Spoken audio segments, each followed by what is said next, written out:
ওই যে মহিলাটা চিকন হ্যাংলা পাতলা 50-55 বছরের বৃদ্ধা, ওই যে পুরুষটা এখন কোনো কাজ নাই, একটা পাঞ্জাবি আর লুঙ্গি পরে এরকম ওয়াজ মাহফিলে যায়, কোনার দোকানে গিয়ে 2 কাপ চা খায় আবার ঘরে চলে আসে, ওকে কোথাও ডাকা হয় না, ওকে কেউ 5 পয়সার দাম দেয় না। এই এই এই তুচ্ছ এই হ্যাংলা পাতলা বুড়ার বুড়ি, আল্লাহর নবী বলছে এই বুড়া বুড়ির যদি তোমার মা বাপ হয়, ধাক্কা দিলে পড়ে যাবে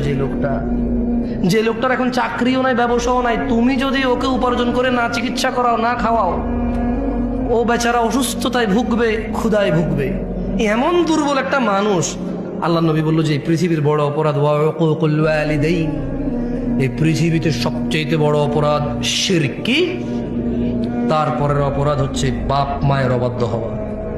তুমি তো বলো হুন্ডা না কিনে দিলে ঘর কোপায় ফেলবো, ভাই আমার তুমি বলো তোমার বাপকে হুন্ডা না কিনে দিলে ঘর কোপাবা, তুমি বলো তোমার বাপকে জন্ম দিছস কর্ম দিস না কা, বই পড়ে শেখবে এগুলা না,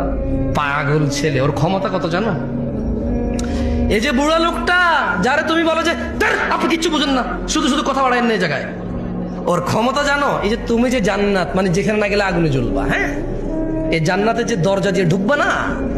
এই বুড়া লোকটা এটা